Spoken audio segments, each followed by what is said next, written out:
এবার আরো সহজ সিকিম যাত্রা। সিকিমে আরো এক রেলপথের অনুমোদন দিল কেন্দ্র। রেল সূত্রে খবর, রংপো পর্যন্ত রেলপথের কাজ চলছিলই, তার মধ্যে নতুন রেলপথের জন্য জরিপের অনুমোদন দিল রেল মন্ত্রক। সিকিমের মেল্লি থেকে জোরথাং লেকশিপ হয়ে ডেন্টামের পথে জরিপের অনুমোদন মিলল। এই জরিপের কাজ করবে উত্তর পূর্ব সীমান্ত রেল। রেল সূত্রে দাবি, মূলত ভারত নেপাল সীমান্তের প্রত্যন্ত এলাকায় রেল পরিষেবা চালু করাই মূল উদ্দেশ্য।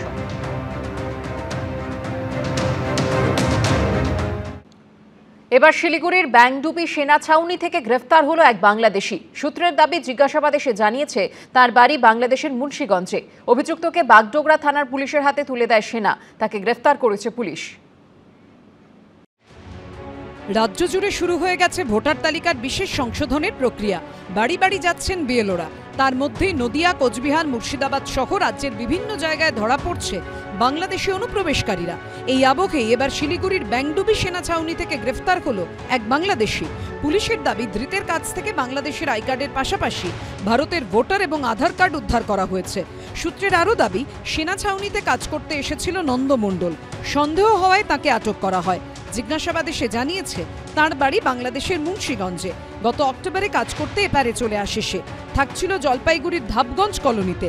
অভিযুক্তকে আটক করে বাগডোগরা থানার পুলিশের হাতে তুলে দেয় সেনা। তাকে গ্রেফতার করেছে পুলিশ। সনদ শাহ রিপোর্ট, এবিপি আনন্দ, দার্জিলিং। ভোটার তালিকায় নিজের অস্তিত্ব টিকিয়ে রাখতে পারবেন তো? রাজ্যে এসআইআর এর আবহে আশঙ্কায় ভুগছেন রূপান্তরিত তৃতীয় লিঙ্গের ভোটাররা। যারা বহুদিন ধরে বাড়ি ছাড়া, তারা কিভাবে পাবেন এনুমারেশন ফর্ম? কার সঙ্গেই বা যোগাযোগ করবেন? আতান্তরে পড়েছেন অনেকে। এসআইআর মানে তো স্যার, আমি স্যার থেকে ম্যাডাম হলাম, তবুও স্যার আমার পিছু ছাড়ছে না। রাজ্যে এসআইআর শুরুর পর আশঙ্কায় ভুগছেন রূপান্তরিত ও তৃতীয় লিঙ্গের ভোটাররা। নির্বাচন কমিশনের তরফে বলা হয়েছে, 2002 সালের ভোটার তালিকায় বাবা মায়ের নাম থাকলে কোনো নথি দেখানোর প্রয়োজন নেই। কিন্তু 2002 সালের ভোটার তালিকায় মা বাবার নাম খুঁজতে যে নথিগুলো দরকার তা রয়ে গেছে বাড়িতে। আর এই ট্রান্সজেন্ডারদের অনেকের সঙ্গে দীর্ঘদিন পরিবারের যোগাযোগ নেই। নানা কারণে অনেকে আর বাড়িতে ফিরতেও চান না। এই আবহে ভোটার তালিকায় নাম উঠবে কি করে, সেই দুশ্চিন্তাই এখন ভাবাচ্ছে তাঁদের। যেহেতু আমার বাড়ি থেকে পুরোনো নামে ফর্ম এসছে, আমার যে আগের নাম ছিল প্রিয়া দত্ত চৌধুরী, সেই নামেই ফর্ম এসছে। এবং আমি যেহেতু জেন্ডার আইডেন্টিটি চেঞ্জ করেছি, এখন আমার যে নাম আছে আয়ান দত্ত চৌধুরী, সেই নামে তো এখন কোনো নেই। তো তারা আমাকে বলেছে এই ফর্মটাই আমাকে ফিল আপ করতে হবে।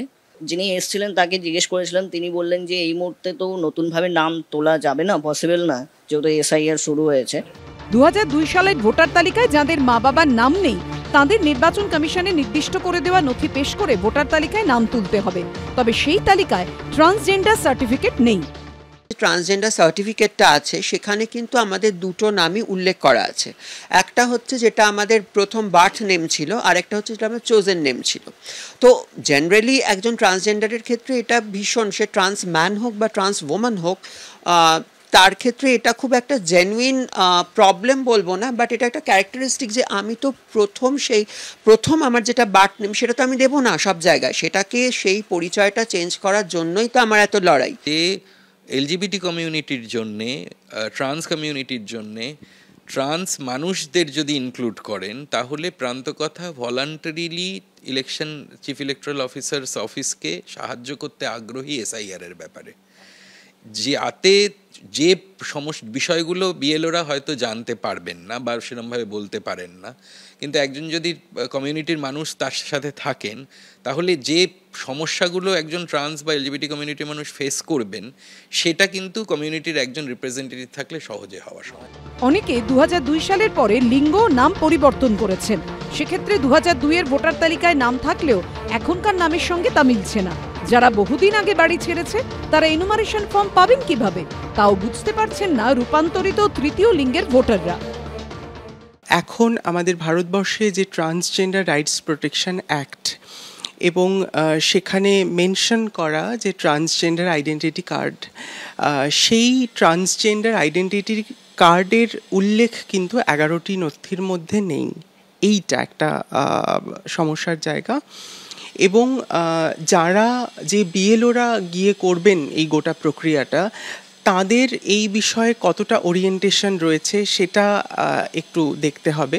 কতটা তাদেরকে প্রশিক্ষণ দেওয়া হয়েছে এই ট্রান্সজেন্ডারদের বিষয়টাতে। বিভিন্ন দপ্তর, সেটা আধার, ভোটার, প্যান, এই যে দপ্তরগুলো তারা ট্রান্সজেন্ডার আই কার্ড বা সার্টিফিকেটের কথা জানেন না, এমনকি পাসপোর্ট দপ্তরও। যারা বাড়ি থেকে অনেক আগে বিতাড়িত হয়েছে তাদের কাছে কোনো বৈধ কাগজপত্র নেই এবং পরিবারের সঙ্গে তাদের কোনো যোগাযোগ নেই, পরিবার তাদের কোনো রকমে সাহায্য করবে না। বিএলওরা যদি যায় তারা কিন্তু ওখানটায় ক্রস করে দেবে যে কোনো সন্তান আছে, এবং সে যদি নিজে থেকে মনে করে যে আমি অনলাইন বার করব, সেটা আমাদের এতটাই এডুকেশন কম আমাদের কমিউনিটির, সেটা তাদের পক্ষে করা সম্ভব না। কোনো সাইবার ক্যাফেতে গেলে তারাও হাস্যকর জায়গায় নিয়ে যায়, তারাও কাজটা করতে চাইছেন না। বা বিএলও অবধি গেলে, তার এলাকায় গেলে তাকে যে বুলির শিকার হতে হবে সামাজিকভাবে, তারও একটা ভয়, সেই ভয়তেও রয়েছে। সব মিলিয়ে এসআইআর নিয়ে অনেকেই নানা সমস্যায়। অর্ণব মুখোপাধ্যায় রিপোর্ট, এবিপি আনন্দ, কলকাতা। আরজিকর মেডিকেল কলেজ হাসপাতালে অনিকেত মাহাতোকে পোস্টিং দিতে হবে, সিঙ্গেল বেঞ্চের রায়কে বহাল রেখে নির্দেশ দিল বিচারপতি তপব্রত চক্রবর্তীর ডিভিশন বেঞ্চ। আরজিকর আন্দোলনের প্রতিবাদী মুখ এবং চিকিৎসক অনিকেত মাহাতোর পোস্টিং নিয়ে বৃহস্পতিবার রায় দিল কলকাতা হাইকোর্টের ডিভিশন বেঞ্চ। সিঙ্গেল বেঞ্চের রায় বহাল রেখে বিচারপতি তপব্রত চক্রবর্তী এবং বিচারপতি ঋতব্রত কুমার মিত্রর বেঞ্চ জানিয়ে দিল অনিকেত মাহাতোকে পোস্টিং দিতে হবে আরজিকর মেডিকেল কলেজ হাসপাতালে। ফলে কলকাতা হাইকোর্টে ফের ধাক্কা খেল রাজ্য সরকার।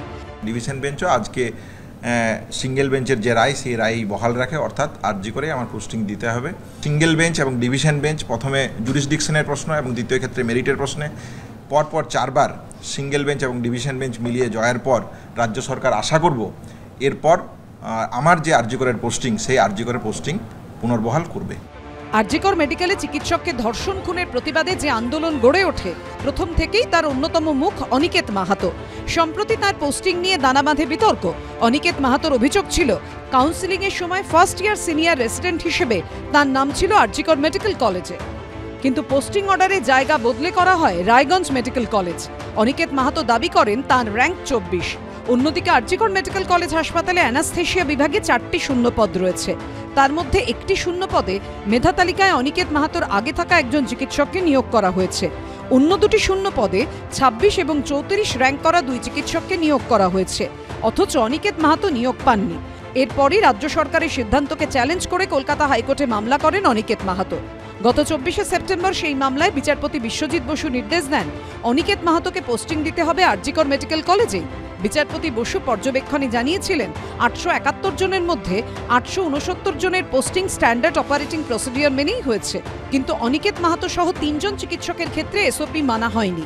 সেই রায়কে চ্যালেঞ্জ করে ডিভিশন বেঞ্চে যায় রাজ্য সরকার। সিঙ্গেল বেঞ্চের রায় বহাল রেখেই বৃহস্পতিবার বিচারপতি তপব্রত চক্রবর্তী এবং বিচারপতি ঋতব্রত কুমার মিত্র ডিভিশন বেঞ্চ জানিয়ে দিল চিকিৎসক অনিকেত মাহাতোকে পোস্টিং দিতে হবে আরজিকর মেডিকেল কলেজ হাসপাতালে। আমাদের যে সিনিয়র রেসিডেন্টশিপের পোস্টিং নিয়ে আমরা যে অন্যায় এবং অস্বচ্ছতার দাবি রেখেছিলাম, সেই দাবি নিয়ে আমরা হাইকোর্টের শরণাপন্ন হয়েছিলাম যে ন্যায় বিচারের দাবিতে। সেখানে সিঙ্গেল বেঞ্চ পরিষ্কারভাবে জানিয়েছিল যে অনিকেত এবং আমার পোস্টিংয়ের ক্ষেত্রে আরজি করে রাখার ক্ষেত্রে, এবং সেই রায়কে চ্যালেঞ্জ করে রাজ্য সরকার ডিভিশন বেঞ্চে যায়। বিচার বিভাগের বিষয়ে কোনো আগবাড়ি অ্যাডভার্স মন্তব্য করা একেবারেই সমীচীন নয়। যেহেতু আদালত বলেছে, রাজ্য সরকারের যারা আইনজীবী রয়েছেন তারা সংশ্লিষ্ট ডিপার্টমেন্টের সাথে কথা বলে এই বিষয়ে যা ব্যবস্থা নেওয়ার নেবেন। বিচার বিভাগের বিষয়ে কোনো অ্যাডভার্স মন্তব্য করব না। আদালতের নির্দেশ মেনে এখন কবে অনিকেত মাহাতোকে পোস্টিং দেওয়া হয় সেটাই দেখার। সৌভিক মজুমদার ও অরিত্রিক ভট্টাচার্য রিপোর্ট, এবিপি আনন্দ, কলকাতা।